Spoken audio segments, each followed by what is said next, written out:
नमस्कार दोस्तों, मैं हूं आशुतोष और आज की इस वीडियो में हम बात करेंगे म्यूचुअल फंड के डायरेक्ट और रेगुलर प्लान के बारे में कि ये क्या होते हैं और हमें किन प्लान्स में इन्वेस्टमेंट करना चाहिए। तो चलिए जल्दी से वीडियो शुरू करते हैं।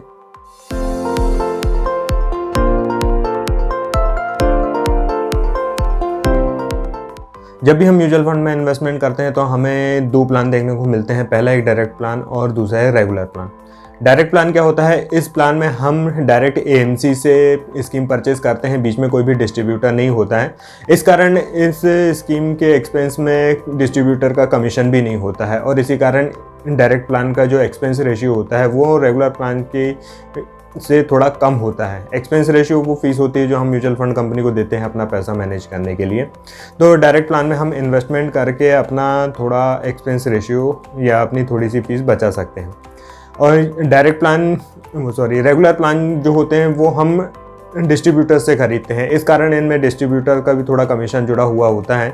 ये जो रेगुलर प्लान होते हैं डायरेक्ट प्लान से मतलब इनका एक्सपेंस रेशियो डायरेक्ट प्लान से थोड़ा ज़्यादा होता है। यदि हम डायरेक्ट प्लान में इन्वेस्टमेंट कर रहे हैं तो डेफिनेटली हम एक्सपेंस रेशियो में थोड़ा पैसा बचा सकते हैं, लेकिन यदि हम डायरेक्ट प्लान में इन्वेस्टमेंट करते हैं तो हमें हमारा पूरा पोर्टफोलियो, पूरे ट्रांजैक्शंस खुद ही मैनेज करना पड़ता है।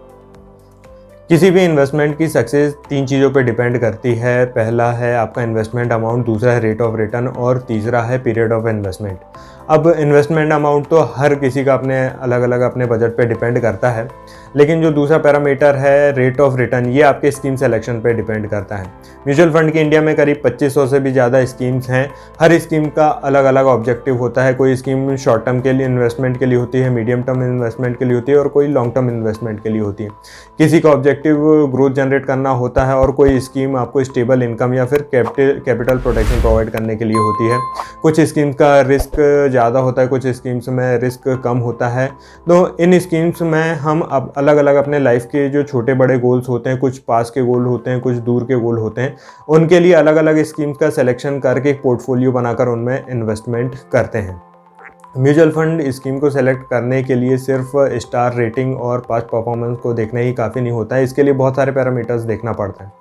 यदि आप स्टार रेटिंग देखेंगे तो हो सकता है कि किसी फंड को इस महीने में 5 स्टार रेटिंग मिली हो और 4 महीने बाद उसको 2 स्टार भी ना मिले। और वैसे ही पास्ट परफॉर्मेंस भी बहुत मिसलीडिंग हो सकती है, क्योंकि इस बात की कोई गारंटी नहीं कि किसी फंड ने यदि पास्ट में अच्छा रिटर्न दिया है तो वह आगे भी रिटर्न दे। किसी भी स्कीम के टॉप परफॉर्मर फंड, किसी भी कैटेगरी की टॉप परफॉर्मिंग स्कीम और वर्स्ट परफॉर्मिंग स्कीम में 5 से 10% तक का डिफरेंस हो सकता है।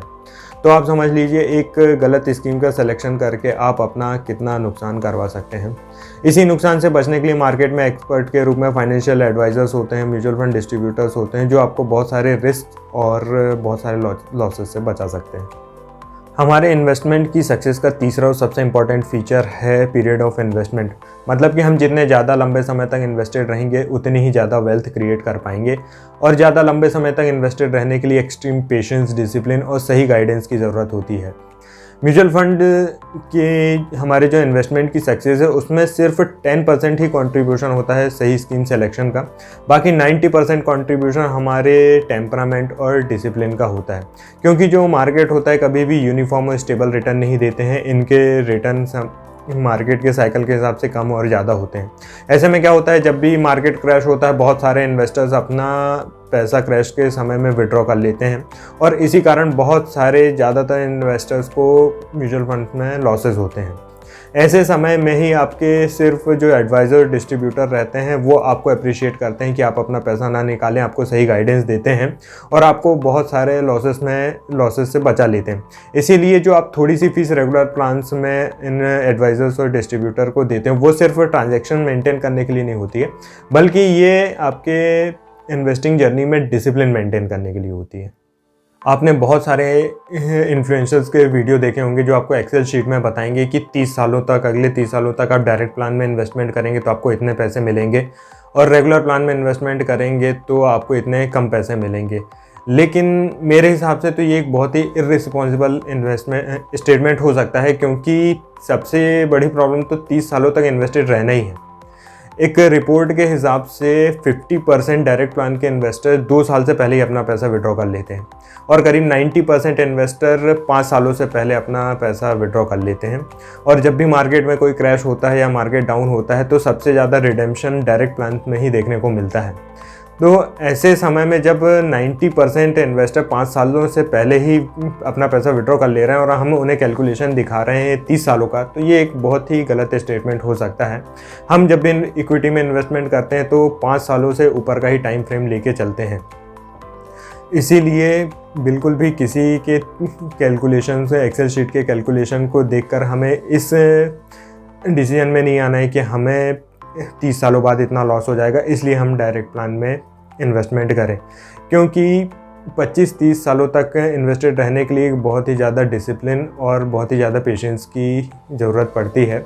और ये आपके डिस्ट्रीब्यूटर एडवाइज़र ही होते हैं जो आपके अंदर अपना डिसिप्लिन मेंटेन करने की कोशिश करते हैं, आपकी हेल्प करते हैं इतने लंबे समय तक इन्वेस्टेड रहने के लिए, क्योंकि वो एक ऐसे बिजनेस में है, they are getting paid by making you wealthy. Look, there is nothing wrong in paying a little fees if we are getting benefited।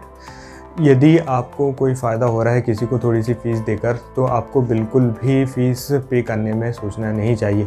यदि आप ये सोचकर डायरेक्ट प्लान में इन्वेस्टमेंट कर रहे हैं कि 30 सालों तक उस फीस का पैसा बचाकर आप कुछ पैसा बना लेंगे, तो फिर इस लॉजिक को आप बहुत ही जगह अप्लाई कर सकते हैं। आप घर में ना रहकर रोड में आ जाइए और रेंट का या EMI का पैसा इन्वेस्टमेंट कीजिए, तो 30 सालों में आप बहुत बड़ी वेल्थ क्रिएट कर लेंगे। या फिर आप दोनों टाइम खाने की जगह सिर्फ एक टाइम खाइए और एक टाइम का पैसा बचाकर अपन इन्वेस्टमेंट करेंगे तो हम बहुत बड़ी वेल्थ क्रिएट कर सकते हैं। बट ये एक इलॉजिकल टाइप का स्टेटमेंट हो जाएगा।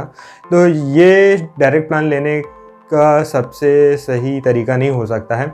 यदि आप ऐसे इन्वेस्टर हैं जो आप एक लंबे समय से इन्वेस्टमेंट करते आ रहे हैं, आपको स्क्रीन सिलेक्शन कैसे करना है पता है, आप अपना portfolio time to time review कर सकते हैं, आपने लंबे समय से मार्केट के साइकिल्स देखे हैं, आप मार्केट क्रैश के समय घबराते नहीं हैं, ना ही ये सोचते हैं कि आप अपना पैसा विड्रॉ कर लें, तो डेफिनेटली आपको डायरेक्ट प्लान में इन्वेस्टमेंट करना चाहिए। लेकिन यदि आप ऐसे इन्वेस्टर हैं जो नए हैं या फिर म्यूचुअल फंड्स के इन्वेस्टमेंट के बारे में ज़्यादा जानते नहीं, या फिर आप मार्केट के क्रैश होने या हाई होने में एकदम घबरा जाते हैं, तो फिर डेफिनेटली आपको किसी एडवाइजर डिस्ट्रीब्यूटर के पास जाकर रेगुलर प्लान में ही इन्वेस्टमेंट करना चाहिए। आई होप कि आप समझ गए होंगे आपको डायरेक्ट प्लान में इन्वेस्टमेंट करना चाहिए या रेगुलर प्लान में। यदि आपको म्यूचुअल फंड, स्टॉक मार्केट या इन्वेस्टमेंट से रिलेटेड कोई भी डाउट है तो आप नीचे कमेंट करके पूछ सकते हैं।